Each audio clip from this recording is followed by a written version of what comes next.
بسم اللہ الرحمن الرحیم۔ شروع اللہ کے نام سے جو بڑا مہربان نہایت رحم کرنے والا ہے۔ وقت تو بدلتا ہے، زندگی میں اتار چڑھاؤ سے گھبرانا نہیں۔ آج کی کہانی بھی پروفیسر کی زندگی سے جڑی ہوئی ہے۔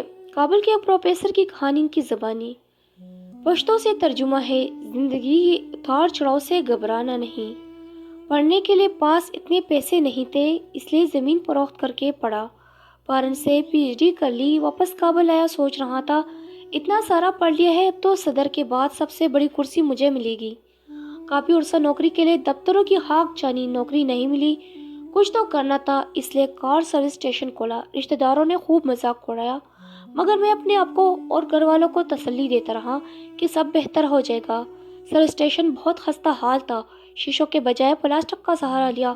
کابل کی یک بستہ اور تیز تندہ ہوائیں آئے روز پلاسٹک اڑا لے جاتی اور مجھے ہر روز نئے پلاسٹک خریدنے پڑتے۔ چچازاد بھائیوں کو میرے نئے کام سے کافی راحت محسوس ہوتی تھی۔ آئے روز خوبصورت کاریں لاتے اور مجھ سے دلواتے تھے۔ اگرچہ میرے ساتھ اور بھی لوگ کام کرتے تھے، مگر ان کی کاریں ہمیشہ میں خود صاف کرتا تھا۔ سخت سردی کا موسم تھا، کابل کی یک بستہ ہوائیں جسم کی آر پار گزرتی تھی۔ میں پلاسٹک والی کھڑکی سے باہر کا منظر دیکھ رہا تھا۔ چچازاد آئے، گاڑی کھڑی کی اور صفائی کا کہا۔ گاڑی کے اندر سے پوری طرح گوبر گھاس سے بھری پڑی تھی، خدا جانے، مگر میرا گمان یہ تھا کہ انہوں نے خود ہی جان بوجھ کے گندگی کی ہے تاکہ میں صاف کروں اور وہ دیکھ کر سکون پائے۔ میرے ساتھ کام کرنے والی گاڑی کی طرف لپکے، میں نے انہیں منع کیا۔ مطلب یہ تھا کہ اب چچازاد بھائی ہے، وہ تو صرف کہ مجھے صفائی کرتے ہوئے دیکھے۔ میں نے بھائی کو بٹھایا، ان کے لیے چائے کا آرڈر دیا اور خود گاڑی کو واش کرنے لگا۔ کام بہت سخت تھا، میری آنکھیں بھر آئی، مگر کام کرتا رہا۔ ان کی گندی گاڑی صاف کی۔ چچازاد بھائی چائے کا کپ ہاتھ میں پکڑے باہر آئے اور کہا، اچھی طرح صاف کرنا۔ اگر سچ پوچھے تو بہت ہی کٹن حالت تھی، مگر میں نہیں چاہتا تھا کہ بھائی کی امیدوں پر پانی پھیروں۔ میں نے کار اچھی طرح دھوئی۔ کار کا مالک کافی مضطرب تھا۔ میں نے سوچا شاید گاڑی اچھی طرح صاف نہیں ہوئی۔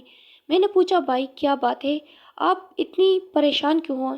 انہوں نے کہا، میں طالب علم ہوں اور میرا امتحان ہے۔ عجیب بات یہ تھی کہ وہ معاشیات کا طالب علم تھا اور دوسری طرف میں نے معاشیات میں پی ایچ ڈی کر رکھی تھی۔ میں نے پوچھا، کس مضمون کا پرچہ ہے؟ انہوں نے کہا، اکاؤنٹنگ کا۔ میں نے کہا، تم سامنے اس روم میں جاؤ، میں آتا ہوں۔ میں نے انہیں 6 ماہ کا سبق چند منٹوں میں سمجھا دیا۔ کہا کہ وہ گاڑی اب آپ نے دھوئی ہے؟ میں نے کہا، جی، زندگی ہے، کام تو کرنا ہے۔ میں نے انہیں اپنی پڑھائی کے بارے میں بتایا۔ وہ حیران تھا۔ اب وہ ضد کرنے لگا کہ آپ کو میرے ساتھ چلنا ہوگا۔ ہماری یونیورسٹی کی وی سی میرے دوست ہے، میں ان سے بات کرتا ہوں، کے ساتھ چلنے لگا۔ نوکری میرے ملکہ چہرے کپڑے دیکھ کر استفسار کیا، کوئی اور کپڑے نہیں آپ کے پاس؟ میں نے کہا، نہیں، مجھے پتا ہے کہ نوکری کسی نے دینی نہیں، یہ تو بس آپ ضد کر رہے ہیں، اس لیے تمہارے ساتھ جانے لگا ہوں۔ گیلے کپڑے زیب تن کیے ہوئے وی سی آفس کے کونے میں کھڑا ہو گیا۔ آفس میں قیمتی فرنیچر رکھا ہوا تھا، مگر میرا دل نہیں کر رہا تھا کہ اس پر بیٹھوں۔ وی سی مجھے مستری سمجھا۔ میں نے کپڑا لیا، صوفے پر رکھا اور بیٹھ گیا۔ طالب علم نے میری کہانی انہیں سنائی۔ انہوں نے تمسخرانہ نظر سے مجھے گھورا۔ جان چھڑانے کی خاطر انہوں نے کہا، تم ڈیمو کے لیے تیاری کرو، ہم تمہیں کال کریں گے۔ میں نے کہا، میں ابھی بھی ڈیمو کے لیے تیار ہوں۔ انہیں میرا یہ انداز اچھا نہیں لگا، مگر پھر بھی انہوں نے فون اٹھایا۔ سب ٹیچرز کو اس کلاس روم میں بلاؤ، کہو ڈیمو ہے۔ انہوں نے مجھے مارکر پکڑایا۔ میں نے 2 مارکر اور مانگے۔ کلاس پوری طرح بھری تھی۔ میں نے سلام کیا۔ میرے کپڑے دیکھ کر تمام طلبہ مسکرا رہے تھے۔ حکم ہوا، اب ڈیمو شروع ہوا۔ میں نے کہا، کس موضوع پر لیکچر دوں؟ کہا، آپ کی مرضی۔ میں نے معاشیات کے 10 موضوعات بورڈ پر لکھے۔ میری خوبصورت لکھائی بورڈ پر کافی بلی دکھائی دے رہی تھی۔ میں نے کہا اس میں کون سے موضوع پر بات کروں؟ انہوں نے دوسرے نمبر والا ٹاپک چنا۔ میں نے اس موضوع کو مزید کلاسیفائی کیا، پھر ان کی طرف دیکھ کر کہا، اب ان میں سے کون سا موضوع ٹھیک رہے گا؟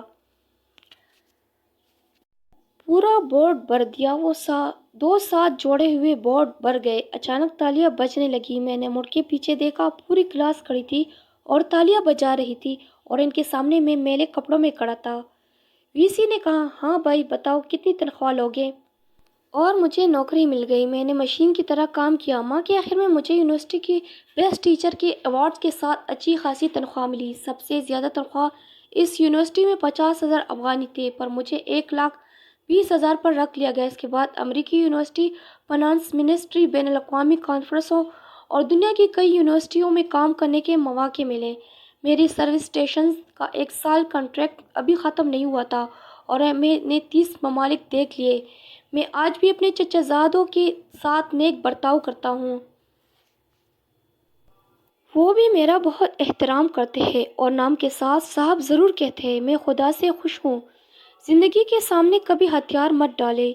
زندگی کے بہت سارے جہت ہیں، ہمیشہ آنے والے کل کے لیے پر امید رہے، کبھی کوئی کام کرتے ہوئے شرماتے نہیں۔ زندگی میں کوئی کام چھوٹا اور بڑا نہیں ہوتا، البتہ کام کے طریقے چھوٹے اور بڑے ضرور ہوتے ہیں۔ اگر کام چھوٹے بڑے ہوتے تو سرکار دو جہاں فخر دو عالم حضرت محمد مصطفیٰ صلی اللہ علیہ وسلم کبھی بکریاں نہ چراتے اور خود جھاڑو صفائی نہ فرماتے۔ امید کرتی ہوں آپ کو یہ ویڈیو اچھی لگی ہوگی۔ اگر ویڈیو اچھی لگی تو کائنڈلی چینل کو سبسکرائب ضرور کیجیے گا اور اس ویڈیو کو زیادہ سے زیادہ شیئر کیجیے گا۔ شکریہ۔ اللہ